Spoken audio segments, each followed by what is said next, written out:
I wanted to ask you what you remember about the night you won your title with James Leha. What do you remember about that? Gosh, that was one of the best moments in my life, I'd say. Besides when my kids were born, but probably it's probably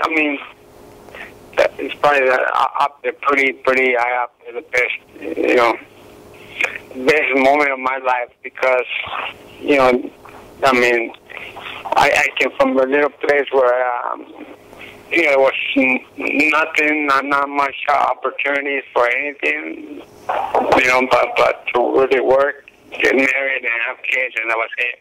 And for me to come here to this country, a totally different environment. Had to, go up fast because I had to, and become a world champion in something that is so hard, man. That it's, that it's very hard to do it. To become a world champion, that I felt like I did it. I could retire or regardless. But what happened after that fight, I had done it. I had accomplished my goal, really, before my dream, because, I just, I never really even dreamed that far as becoming a world champion once I started, because I didn't have, when I started, I didn't have that positive, how do I say, positive results, I guess, and later on, but I felt that, man, whatever happened, I said, I've done it, I did it, so, it was great, but also on the other hand, on the other side of the coin, sort of, I guess it kept me from working as hard as I used to work before I was a world champion. That's why it's always good to be. It's better to be hungry than not, because you can't just, in this sport, you can't just cruise on like I felt like as I was doing after I won the title. I felt that sort of going through the motions, and you can't do that in this sport. Because I had already done it. I just felt I'd done it, and I just wasn't as hungry as before being the world champion. Before, I trained so hard with everything, but once you got it, it's just not the same, regardless of what anybody says. I know it because I've already been through it, and I know many fighters. I know it's just not the same anymore. It's great, keep winning and everything, but, once you accomplish, it, which is a world title, that's it. So it was great. After that, I said, hey, I can go back home, which home I called it in Mexico. My family over there, and just, get fat over there, and just, live off the land, like in the old days, and don't worry about time, I remember I had that fight. I'm sorry. I bought that fight on pay-per-view. I forgot who was that the undercard for? Like, what card was that on? Do you remember? Guys, I think that was was it Terry Norris? Was it? Terry Norris, maybe Greg Hogan he was fighting. Could be wrong. I forget. I bought the fight on pay-per-view, and I was like 4 world title fights that night. Yeah. Was it the Chavez Taylor too? Yeah, Chavez too. Yeah, Chavez was fighting also. Trinidad too. Yeah. Felix Trinidad was fighting also. What do you remember about Leha? Do you remember what kind of fight it was? He was very slicky, very, he was sort of like, in a way, like myself, that he didn't get hit that much, Pretty evasive, would slip a lot of punches, but just, he was a good fighter, I remember when I fought him, he was undefeated, he was you know, he was pretty, the rankings, everyone ranked him pretty high, besides just being a world champion, especially since he had beaten everyone else. And, yeah, did you feel good about beating the guy that beat you? Yeah, well, of course, but it wasn't even about that. For me, you know, for me, it was just, you know, beating him, especially because he was undefeated, you know, and everyone just, the expectations that they had over him, I mean, you know, pretty high up there. And so, now, why did you... It was great. I'm sorry. I thought you were done. Oh, you were saying, why did you what? Why did you fight such a tough fight after the Jimmy Garcia fight? Like, you fought Azuma Nelson right after him. Why did you fight such a tough fight right after that? Did you just want to... Well, I felt that I had done so much promotion for Jimmy Garcia's family. We're raising money for them, and you know, I just I felt I couldn't pull out. You know, I mean, my promoter did say, shouldn't I kick someone else? And it's not, so that's fine.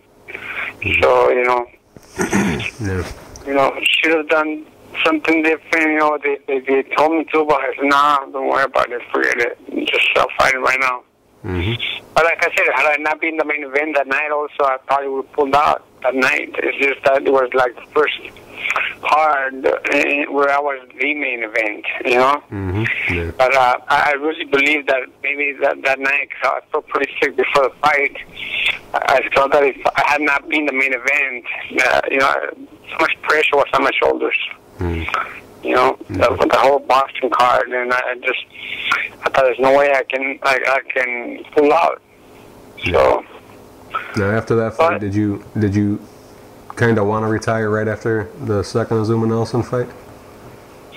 It really, I mean, it was after I won the title. Like I said, after beating Leja, you know, I had already done it. I had already, you know, done beyond what I dreamt of ever accomplishing. Especially when I came from a place where we didn't even know what boxing was. So the odds were so against myself and my brother Rafael. So, you know, our goals and dreams or whatnot, it wasn't really to get rich or do this or do that, but to win the world title. And, you know, that was it. You know, maybe I don't know, I would have fought on longer. I'd probably still try to fight if it was really about money. It wasn't about money, you know. Obviously, we do need money to pay our bills and all that, but I mean, I come from a place where, you know, all I knew how to do was work when I was a kid. That alone didn't make me be a kid, because that's called a responsibility. Over here, it's called child abuse. That's true. Yeah, it is. Now, how'd the Arturo Gatti fight come up? How'd you get that? Oh, that was also one of my pretty tough fight, but I thought, you know, him and I, we should have fought again, which we was late to fight, and for whatever reason, he didn't fight me. They just, you know, we were in training camp, and then all of a sudden, the fight fell off. It wasn't because of me, it was because of him, you know. I don't know what happened, you know, it's just, I don't know, but, you know, he caught me with a great shot. You know, I went down hard on the mat, but I wasn't hurt, I wasn't wobbly or anything like that. So, but I don't know, maybe they were concerned because I hit the mat hard when I hit it. No. But, you know, I mean... I'm sorry. I'm sorry? Did you remember when you had him, like I remember one time you were hitting him and his legs went like spaghetti? You remember that part of it? And you almost had him out, but he just... I almost had him and just got caught. I got caught, you know? Yeah. I mean, that was... he couldn't even believe it, you know, and for Gotti, after, you know, the wars that he had, I mean, I'll never forget him, and I know it's on some magazine where he says that, you know, I was one of the hardest hitters that he ever, you know, that he ever got hit by. Yeah. He said that to you? He up there, you know? Sorry? He told you that you're the hardest hitter he ever got hit by? Well, he told me, but he said on the magazine. I forget which one it's on. So did he ever say anything to you about that fight, or did he? No, we talked. We were cool. We seen each other at some boxing functions, and but that was pretty much it. Then after that, he gained a lot of weight, and Then, how did you feel when you heard he passed away? Did you feel a closeness to him? No, I mean, just but all of us fighters, we were very, I don't know, sort of like a family thing, because we go through pretty much the same things, in same ways. Yeah. But yeah, a little bit different. What do you remember about the Troy Dorsey fight? Was Troy Dorsey tough? Yeah, he's pretty tough, man. That guy probably considers involved in karate, that stuff. But yeah, him too. A lot of tough guys, man. But fortunately, in that one, I think I won convincingly, Yeah. And then, but he's my friend on Facebook. Sometimes here and there we'll just say a few words to each other, and now we've talked a bit. You ever talk about getting back in the ring with each other? No, man, that's all. Like I said, I don't really go to fights. I try to avoid. I did it for so long. You gotta stay in there, man. I want to see Gabe Ruelas. I did it for so long, man. So long in this sport, you age fast, especially when you've been doing it as a kid. Cause it's not really the fights that take its toll, but it's the training and the sacrifice, the weight. Now, what do you remember about John Brown? Was that your John Brown? I mean, I remember him. I really underestimated him, and no one knew who he was, and I was supposed to fight someone else, and then I find out, like, just a few days before the fight, that they brought him in, and I hated fighting southpaws. I hated fighting southpaws, so we always made sure that I wouldn't fight southpaws, and sure enough, they bring him in last minute. They said I felt confident because he had a lot of losses at that time. Compared to the guys that I fought before. So I just confident. I didn't even go in like that. He got a lot of losses, and I beat him.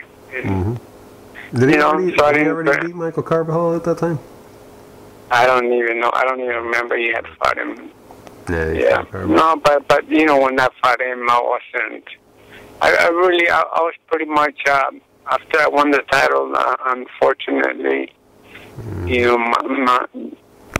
The lack of my how do I say? You want to do it, right? You didn't. Yeah. Your heart was out of it. Yeah, it was. The drive to train I wouldn't. I didn't get up the weight as much. So it was very hard for me to make the weight.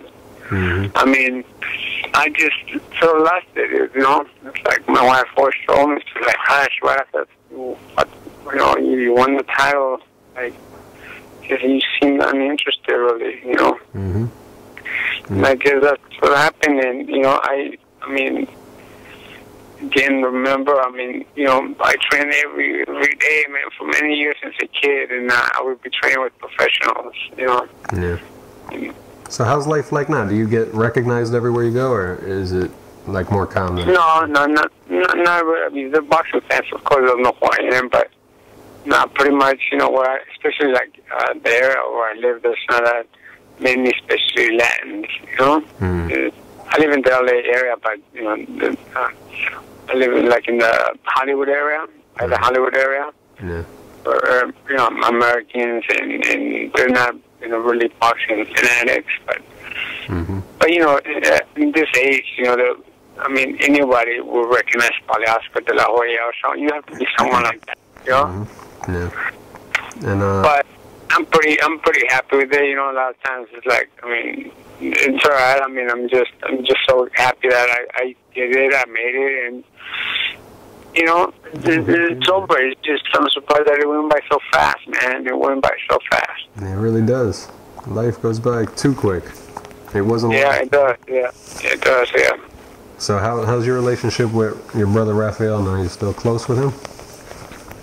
Well, it is, but we just don't, you know, talk much because, like we used to, because you know, he's working all the time. He's, you know, family. I mean, it's when we have, you know, our own families. It's not like before. Not like before, but that's just the way it is. But yeah, we talk on the phone. We talk on the phone. Mm-hmm. Yeah. You know, it's life goes by so quick, but also goes by quick because we get busier and busier. You know, doing so many things that, you know, even sometimes when we find ourselves eating, even after we eat, like, wow, that was good or that wasn't good, but yet, even when we're eating, we're like on the phone or we're thinking about something else. We're not even really tasting what we're eating.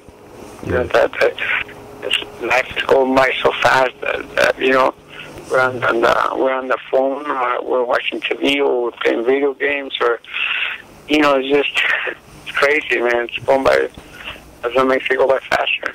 You know, it does. Don't we lose sort of like the appreciation of the moment, being in the moment. It's true. But that's how it is, you know. Is that how it is with all your brothers and sisters too? No, not all of them. Just you know, him. I mean, I'm like, you know, I'm pretty close to him. Probably the closest to him than anyone else. But my sisters, I talk to them a lot, and you know. I mean, I like, you know, I mean, I don't work. I call them all the time, but they all work, so we just talk for a few minutes, and that's really it. Right now, I lost my license. Well, I already got it back, but I lost my license because of the DUI that I got. You know, but I'm going, like I said, now, gosh, it's going to be about a year. I'm going a year sober now, so. Happy. Just going through that process, all that stuff, and you know, it's just another page to my life. You know, I've been through all that. It's a bad experience, but it's a good experience. That, you know, I mean, people say that it's so hard to quit. Or, I mean, a lot of, I don't know if you ever heard that they say that it's easier to what do they say? Sort of like a saying that they have of. It's easier to it's harder to quit from drinking than it is to going into heaven. You know. In other words, they say that it's harder to stop drinking. You know, than to go into heaven. I feel like I got that in common with you. Like, I would never drink when I was in as a teenager, but then I started drinking like when I met this girl who drank like crazy. And then How old are you? I'm 35 now, but I drank for like 5 years like crazy, but not day and night. Maybe just like nights. And I'd like to go out every single night, but it could get you. It could get a hold of you, and it's like we lived our college years like Gabe. You know. Yeah. See, I never did that. Like when I was a young man, I never did that. I mean, I started when I was, I think I was 35 when I started drinking. 35. So, you know, way after. I mean, I did it so backwards, you know. And that's what alcohol's for. I think alcohol's to get over like horrible events that happen to you. Maybe it helped you. But like I started one day, just, you know, from nowhere, and because even when I won the title, those times I never drank. I never had a beer or anything like that. But, you know, after that, and then all of a sudden I just stopped, you know. You just lived your college years. I'm going on a year, and I'm sorry? You just lived your college years late, you know? You didn't do anything because as a teenager. My college of hard knocks, you know? That's true. Yeah. It's like you came from Mexico as a kid and you were already working hard as an adult, you know, like you were like an adult child. You got no time to enjoy but also, yourself like I said, I feel like an old man. I mean, you know, I said I accomplished what I wanted, all that. Now I'm like, man, what do I do? And that's probably now, like I said, I started reading the Bible. I've been preaching a lot, and you know, I'm not those people like that come to your door and try to convert you or anything like that. I just pretty much say my what I feel, what I want to say, and you know, that's the way I, you know, regardless of whether, you know, freedom of speech, I don't want to listen to it, that's fine, no one shit, you know, like on Facebook, they can just delete me or whatever, or like I do it, like some, I don't think probably one or two people have ever posted something negative like on Facebook, and I just delete those people. And I don't get mad about it, whatever they say, because, you know, they're entitled. It doesn't mean that it's true, whatever they want to say, but, you know, I just delete the people that say something that I don't like, you know? That's it. That's all you can do. So, do you belong to any groups on Facebook? Like any boxing? Do you belong to any boxing groups? No, I don't think so, no. Do you want to? Because I know a lot of people would like to hear from you, Gabe. A lot of people. No, man, no, I don't. I just, you know, like pretty much, I only post stuff for people. I'm so bad at typing, man. I'm so slow, also. That's why I never. It's very rare when I make myself public, like where I can see, where everyone can see that I'm online. You know what I'm saying? Yeah. I always I never let everyone see that I am online. Oh yeah. So you hide yourself. Yeah, I hide myself. You know, people would even like to just. I would love to do it, but then I get all these questions and I'm so slow at typing, man.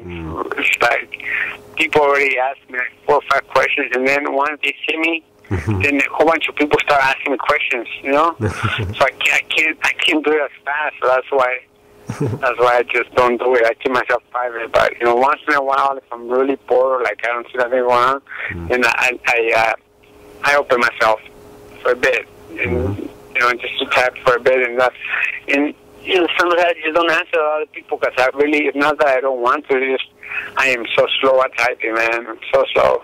Yeah, well, practice makes perfect, Gabe. yeah, but I don't have patience, especially for that, like computers, man. Like, you know, I'm pretty, you know, with the new world, technology, I'm pretty old school. Yeah. I have a pretty cheap phone, just as long as it works. You're like an old young man. I have an old phone. I don't like all that new technology stuff. It just, you know, I go to the store, like to Rob's or like grocery shopping, and then, like, you know, I see this a whole bunch of cereals, like, so hard for kids now. They have so many choices, you know. Like, I remember when we had like 3 choices, man. I mean, you know, when I came from Mexico here, you know, and now it's like, it's hard to get mad at the kids for them not making up their mind, because I'll be like, come on, make up your mind. You know, I'll tell my kids. But yeah, it's really our fault, because it's the companies and it's ourselves. You know, it's society that we give them so many choices. So it is hard for them.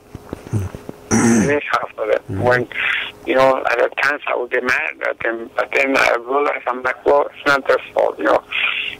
They see it, of course, they're going to want it.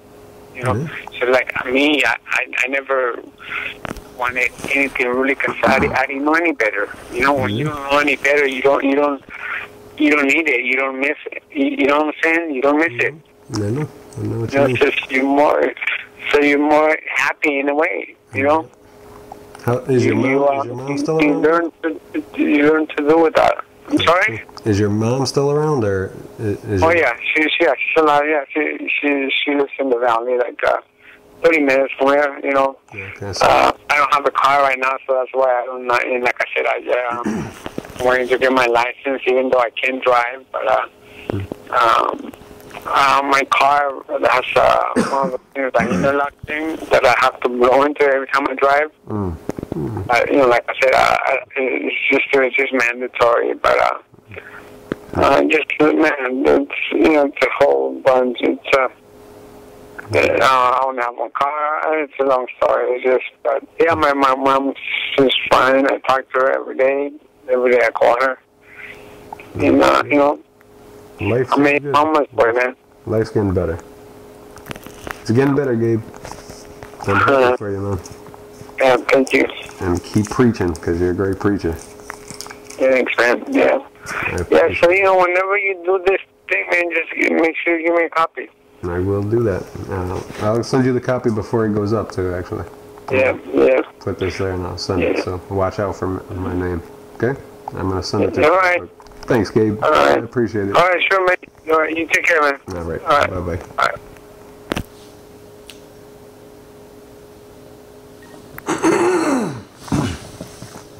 Oh, my God.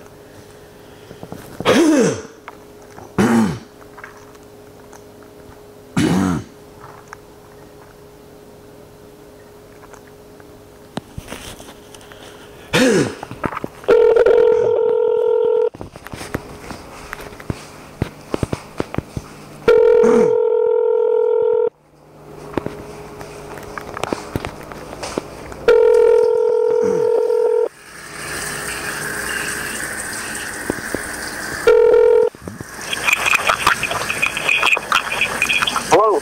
Scott. What's going Hey, on? Chris. How you doing, bud? Pretty good. How you doing? Good. I'm looking over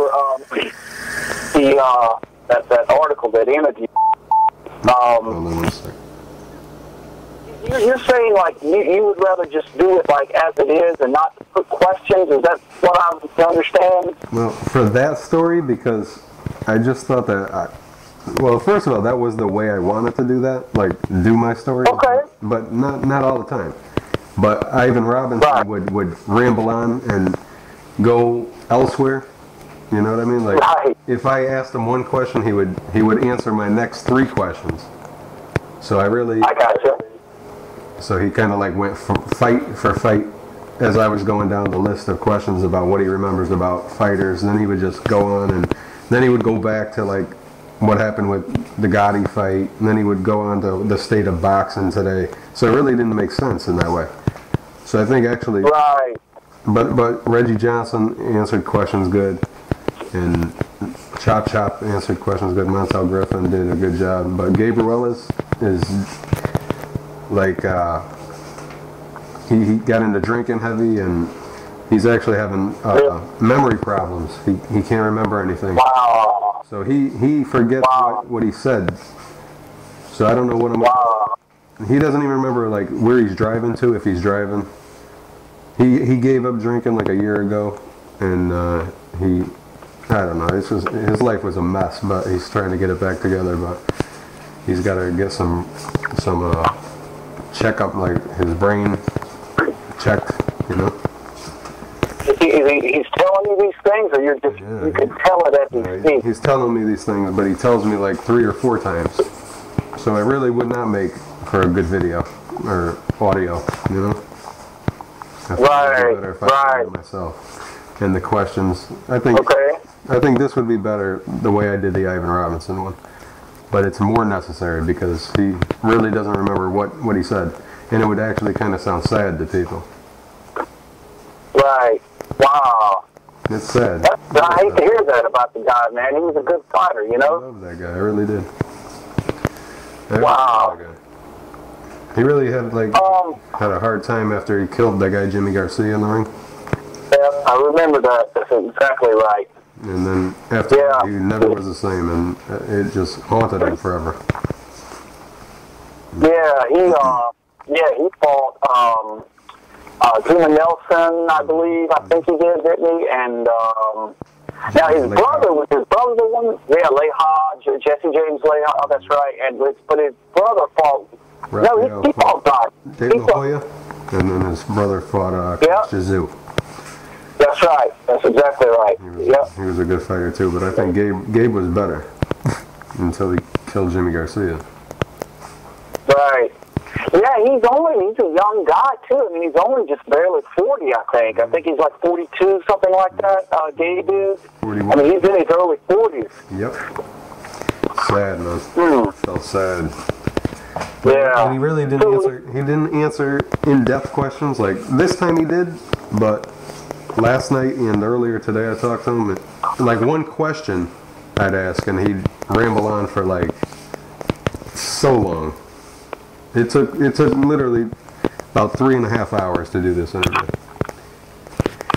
It was cool. Wow. But he went on about a lot of personal matters and things that nobody would know. So I like it, but it would not make for a good right. Video. I mean, really? I edited it. I mean, it just sounds sad anyway. He's kind of speech is slurred. The speech is slurred a little bit, so I don't even think people would want to hear that. Sad. Right. Yeah. But I could put it on audio if you want and send it to you, but I just don't think people would want to hear it. It's a mess. I feel bad.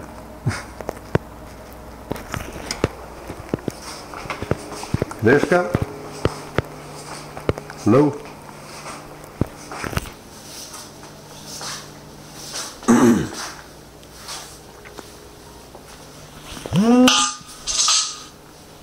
Hello? Hey man, I'm sorry I dropped the signal here. Yeah, but man, alright, that sucks. But well, he's good. He answered a lot of good questions. I mean, if you like personal stories and stuff, I mean, he told me all about his childhood in Mexico and when he came here and when he found Joe Goosen when he was 8, and then he was sparring all these great fighters when he was like 12, and he remembers everything from a long time ago, but he has a shitty short-term memory. yeah. So he had a lot of great stories. It's just in between the, bunch of nonsense, I guess, or repeated stuff. And he just rambled on a lot. Yeah. So you could tell he probably had some brain damage, trauma. Yep, he did. Yeah, that's sad. But I don't think people want to hear it, Scott. Really? Yeah. Well, we could do maybe like a, just a written format. Yeah, that's what I think too. But yeah, that's what I'll do. I'll just post this as it is, and I'll just put let's see. I was just trying to think how to open it up. The way I wrote it, I think it was the way that I saw, like, the only book that I liked. I just thought that since I liked the book, the way the style was written, I thought it would be right. Other people would like it too, but I guess it's not your style. Oh no, I like it. It's nothing, I like questions too. I do like. I know what you're saying about questions. I like that too, but I just like all kinds of stuff. Like I like that too. Oh yeah, definitely. Yeah, I'm not saying there's anything wrong with it. It's good. It's got a lot of great information in there. But yeah, I like like you said, doing both. Yeah. Well, I'll tell you what. That's what I'm doing right now. I'm getting ready to put it up on the website. And once I do, I'll send you a link to it so you can take a look at it. That'd be beautiful. I love it. Thank you. Oh, no problem. And Ivan tells me to call him. I mean, he tells me to go to his gym that he trains people in. So, I mean, he wants to keep a dialogue going. So I could always get questions and answers from him and whatever you need. Cool. Ivan's always going to be there. Cool. When do you think you may go up to Cercola's gym? I think I'm going to go in August. I know that. I mean, he invited me there. But I'm going to go to Zab Judah's gym in March. I might go to Philly. Okay. I'll go to Philly before August, but I'm going to keep going to Ice Scully's gym. I'm going to keep doing that. I'm going to go to the Zab Judah gym. So I'll keep giving you videos and audios and everything. Cool, man. Cool. All right. About that, Scott. I'll keep you busy. All right. Good. Well, look, man, I'm getting ready to put this up right now. I'm just going through a couple little things here, and I'll just put it up as it is, and I'll put it in like different parts, because I don't think I'll be able to get all 14,000 words on one page, I'll probably break it up. No. I mean, a good, you want to, yeah. So I'll put like several parts to it. So this is basically just like an autobiography. I mean, he just opened up his mouth and just continued to talk. Yeah, because everyone knows Gotti and everyone wants to hear about that, and I just think that people would like it. Yeah. It's up to you. Yeah. You could edit it however you want. You're the pro here. Okay. Well, I'm just going through it. The only thing that I did do was just to separate, between the period and the next sentence. That's the only thing that it's just better reading on the eyes. That's pretty much it. But look, you're going to be on Facebook in a little bit, because I'll send you. Once I do it, I'm going to send you a link. Okay, I will be honest. All right, buddy. Thank you. I'll talk to you later, Chris. All right, man. Thank you, man. Have a good night. All right, you too. Bye-bye. Bye.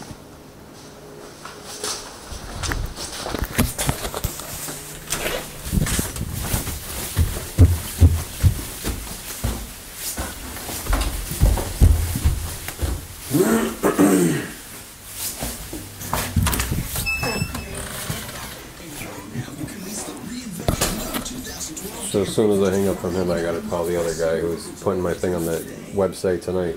Why? Because he wanted to see if I could send him the questions that I asked too. But I said if I put the questions in, how long it was, 14,000 words, it would be like so much longer. And it didn't make sense because he would ramble on about other things that weren't exactly my question. But he made sense. Gabe Ruelas didn't make sense.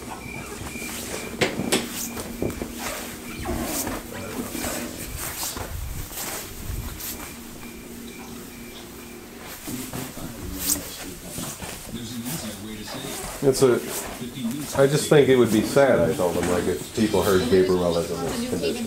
People ain't going to be happy about that. What did he say? He said, oh, that's too bad. He's black? No, it's from New Orleans. Yeah, he could be sounds black. Waiting backstage, ladies and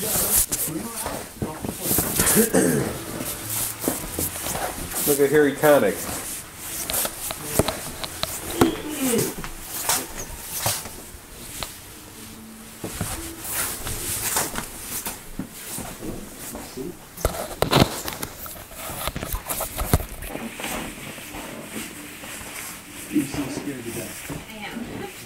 Mommy says she's going to be here in like a few minutes, but she said 10 minutes, so that was like 10 minutes ago. Understandably.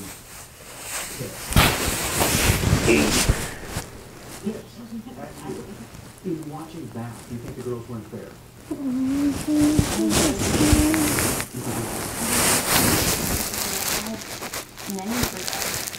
So tonight I'm officially a writer. It's official. So what's that mean? You getting paid? Well, no. I don't know. I don't think so. Man, I'm gonna take. He said after 4 stories, I'm gonna have my own blog on the thing. And once I get that, everyone, the whole world will be able to see it. I'm gonna send a link to everybody to read it every day or every time I put something up. And then I'm going to take it and go somewhere else, like magazines and boxing magazines, ESPN.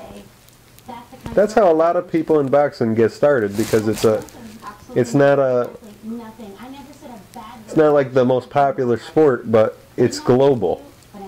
So there's things to do all over the world. I could get a job in a magazine in England.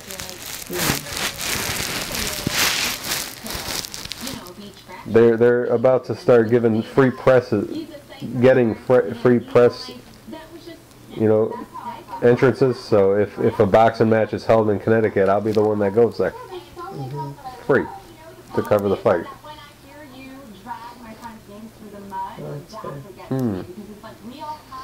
Those are the perks, I guess. Going to free fights. Well, but you gotta get paid. So you don't think getting to go to 6, 7, 8 fights a year would be great? Even more?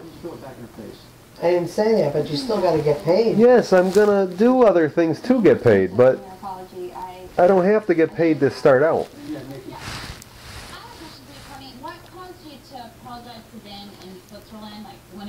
down to 3 instead of earlier on? Like, what was the turning point for you where you realized you really did a lot of hurtful and said a lot of hurtful things? And I look at the other writers that are write for boxing sites. They're not intelligent. You could tell.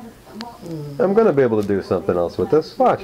I'll be one of the biggest people writing for boxing or journalism. I hope so. Well, you'll see. I'll be on ESPN probably one day. Look at the people they have on Friday Night Fights. They got a new guy. He sounds like a retard, but they give him the job talking. He's dumb. He's not easy to listen to. He doesn't know what he's talking about really, and they still gave him a job. It's easy to get successful. I got to go to the champ Zab Judah's gym in New York. They invited me there.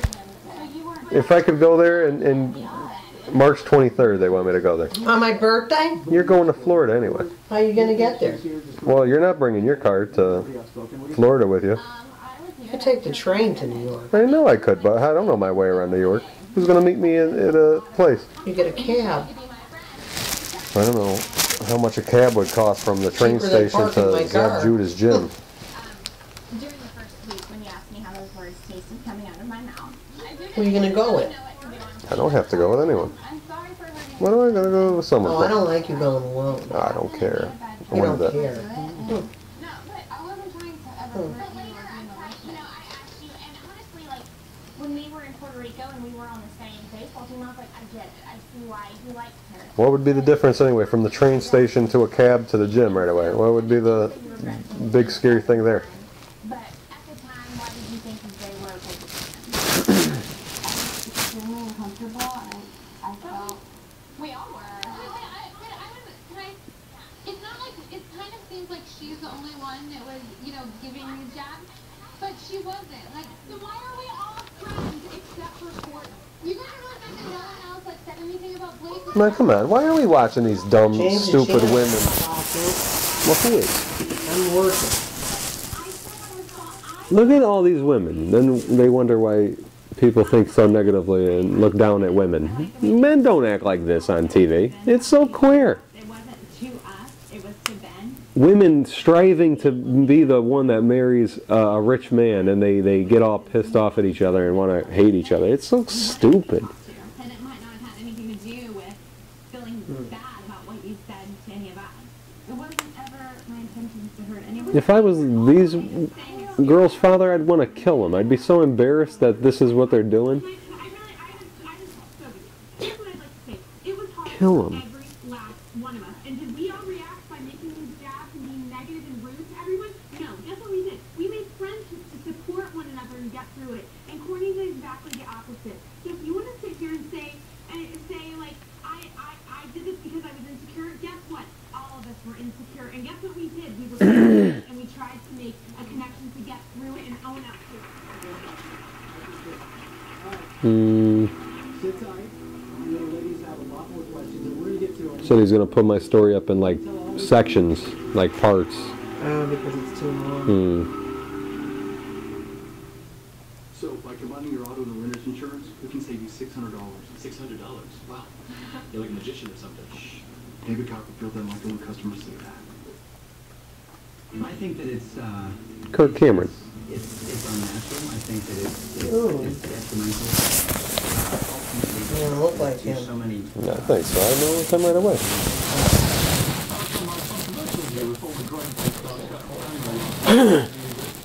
Well, it trended worldwide on Twitter for 36 hours. Quite extraordinary reaction around the world to what he said. I want to ask my guest, Michelle Bartman.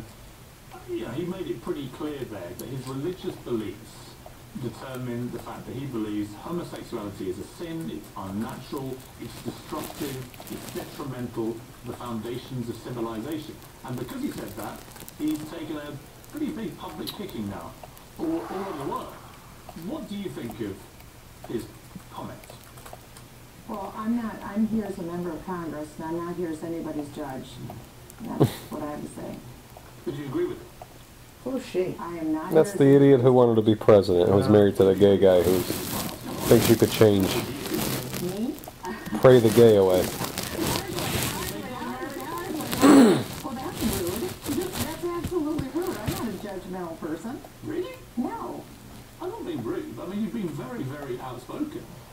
I believe in traditional values. I believe in marriage between a man and a woman. I'm not being rude. If I read I don't think that's bigoted. Well, let me read what you said in 2004.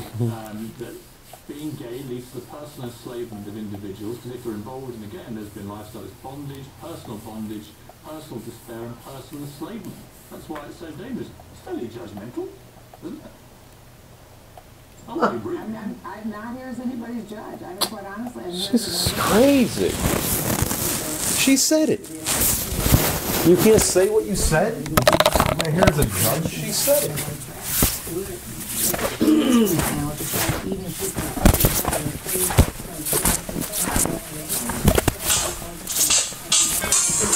Bonnie Sarah, thanks, Bonnie. No.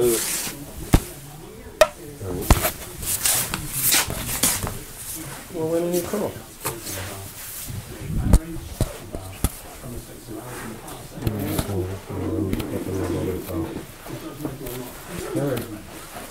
I said I'm up in my mother's house. I'm asking you about views that you very, very vociferously espouse.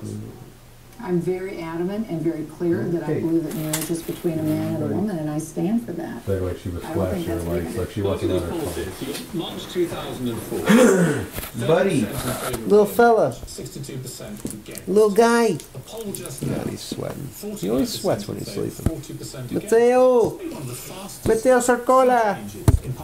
Hot little boy. Andrea, shut the computer off, okay? Mateo. Mateo. Mateo. Mommy's here. We gotta go. Hey, stop punching the pillow. Come on. Andrea, shut the computer off right now.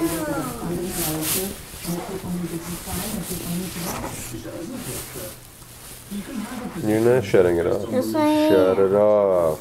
I really do. And